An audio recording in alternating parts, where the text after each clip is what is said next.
Assalamualaikum warahmatullahi wabarakatuh. Sahabat pemirsa sekalian, alhamdulillah kita bertemu kembali dalam bincang aktual bersama tokoh senior kita, Bapak Dr. Andes Abdi Sumaiti LC. Beliau adalah seorang penulis, pengamat, dan sekaligus juga praktisi politik Islam. Sudah sangat banyak buku yang beliau tulis ya. Di masa awal tahun 1980-an, beliau juga terkenal sebagai salah seorang penterjemah buku-buku politik Islam. Dan sekarang pada era tahun 2000, beliau menulis buku berdasarkan pengalaman nyata, salah satunya tentang politik tegak lurus, ya, bagaimana menjaga moralitas di dalam politik.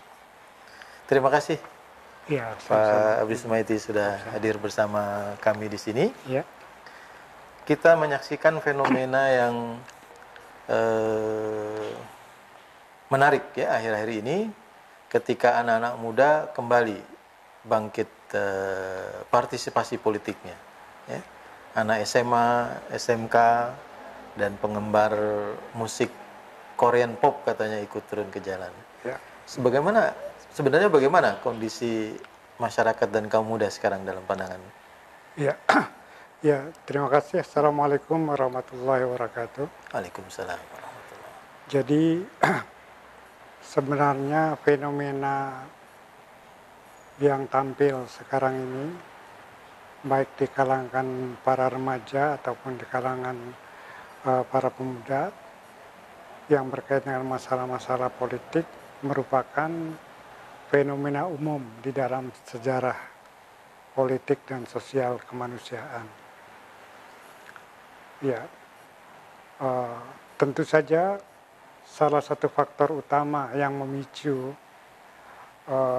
tampilnya beberapa remaja, anak muda ya, untuk tampil bergerak dalam bidang politik seperti demo yang sekarang marak, anak-anak SMK dan lain sebagainya kan sekarang.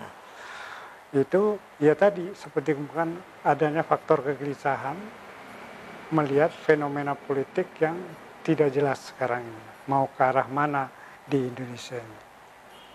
Jadi itu merupakan satu kewajaran saja. Secara pengalaman misalnya, dulu juga waktu tahun 65, saya itu masih SMA kelas 2. Di Yogyakarta waktu itu di Serang. Oh, di Serang. Di Serang. Tetapi kemudian saya mimpin untuk Kabupaten Serang untuk demo di Jakarta. Padahal ke Jakarta saja jarang waktu itu. Nah, pas meninggalnya syahid almarhum di Menteng itu siapa?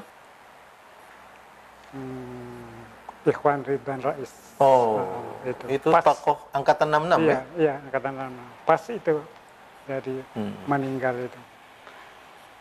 Jadi artinya fenomena yang muncul ini merupakan satu sikap positif ya dari teman-teman remaja dan para pemuda untuk menyuarakan kebenaran di dalam rangka sudah barang tentu untuk menjaga NKRI ini agar jangan sampai hancur, kira-kira begitu. Naik apa waktu itu dari Serang ke Jakarta? Naik truk. Jadi mobilnya itu mobil truk, semua mobil truk. Kita tidak ada bus dan lain, semuanya naik truk. Tapi waktu itu sudah bergabung organisasi pelajar ya? Iya, saya waktu itu juga aktif di Pelajar Islam Indonesia PII. Ya. Nah, fenomena sekarang Pak Abdi Sumaiti, kan anak muda ini dijauhkan dari politik. Di sekolah hanya belajar sejarah, itu pun ala kadarnya ya. Mahasiswa juga tidak boleh, bahkan beberapa kampus juga melarang. Sebenarnya pendidikan politik apa pentingnya buat kamu? Iya, justru itu. Saya kira urgensi pendidikan politik itu justru untuk meluruskan gerakan-gerakan mereka, baik secara gerakan fisik atau yang sifatnya pemikiran. Bahkan sangat negatif justru kalau mereka dijauhkan dari pendidikan politik. Maka terus terang saya berpandangan bahwa pendidikan politik itu termasuk juga harus diberikan pada generasi-generasi muda terutama. Sebab dengan pendidikan politik, maka mereka mempunyai kesadaran mana politik yang benar, mana politik yang lurus, mana politik yang harus ditegakkan, bagaimana harus melakukan koreksi, dan bagaimana koreksi yang benar itu, dan seterusnya, dan seterusnya. Sehingga baik secara pemikiran ataupun gerakannya itu selalu di dalam koridor politik yang dibenarkan, baik secara nilai ataupun juga secara faktual. Bukan politik kekerasan ya? Bukan. Yang anarki merupakan. Iya, bukan. Itu justru kalau lemah pendidikan politiknya nanti bisa kecenderungannya akan ke sana. Sebab dia salah satunya nanti tidak akan, atau mereka ya, tidak akan mampu mengendalikan emosinya. Nah, sementara kalau mereka itu matang dalam pendidikan politik, walaupun dalam usia remaja, maka dia punya potensi kuat untuk mampu mengendalikan emosinya. Sehingga kerusuhan dan sebagainya itu dapat dihindari seminimal mungkin. Iya, anak-anak muda sekarang, para K-popper disebutnya itu, ketika ditanya kenapa ikut demo, tahu nggak masalah atau undang-undang yang didemo katanya, dibalikin gitu. Itu orang-orang yang nggak tahu juga bisa jadi pejabat katanya. Jadi mereka sudah bisa argumentasi ya. Iya, ya itu artinya mereka sudah punya kesadaran tentang bagaimana semestinya berpolitik yang benar dan bagaimana seharusnya seorang remaja itu juga terlibat di dalam gerakan-gerakan politik yang benar. Tapi dulu masih banyak tokoh ya bisa berinteraksi, bisa berdiskusi. Tokoh-tokoh penting seperti Pak Nasir misalnya. Iya, betul. Nah, sekarang juga sebenarnya bisa, tapi mungkin ya sekarang ini problematikanya ada kesenjangan, itu saja. Nah, inilah yang harus dijembatani sebenarnya. Tuh, kesenjangan ini tidak boleh terlalu jauh antara tokoh dengan remaja. Dulu ya, pengalaman saya sendiri ya, masih remaja begitu dipanggil ke rumahnya Pak Nasir. Itu beliau itu dengan senang hati saja panggil. Padahal secara kualitas dan kuantitas juga ininya. Tapi mungkin beliau punya harapan-harapan dan lain sebagainya. Nah, maka ya ini pengalaman pribadi ya. Saya kira betul. Jadi kesenjangan ini harus kalau bisa dihilangkan ya, tapi diminimalisir paling tidak dengan cara begitu. Tokoh-tokoh juga mudah didatangi, mudah misalnya berkomunikasi dengan yang lain-lain sebagainya. Dan setelah pendidikan SMA di Serang, Banten, melanjutkan kuliah di mana, Pak? Saya melanjutkan kuliah di Jogja. Di Jogja, ya. Itu pusat pergerakan juga ya? Iya, ikut juga di sana. Nah, setelah dari Jogja itu, kemudian oleh almarhum Pak Nasir, saya dikirim ke Riyadh untuk melanjutkan S2 di Riyadh, Saudi Arabia. Ya, jadi pas S1 di Universitas Islam Negeri ya? Iya. Seangkatan dengan Pak Selamat Effendi Yusuf ya, almarhum? Oh iya, betul. Seangkatan. Cuma beda fakultas. Beliau syariah, saya di Fakultas Adab, jurusan Sejarah Budayaan Islam. Jadi angkatan muda waktu itu menyebar di berbagai organisasi atau kelompok ya waktu itu? Iya, betul. Sudah terbiasa waktu itu. Ada dari PII, ada yang di HMI, ada yang PMII. Nah, sekarang IMM. Bagaimana anak-anak muda sekarang? Kan mereka konon katanya berdasarkan survei, anak muda itu apolitis.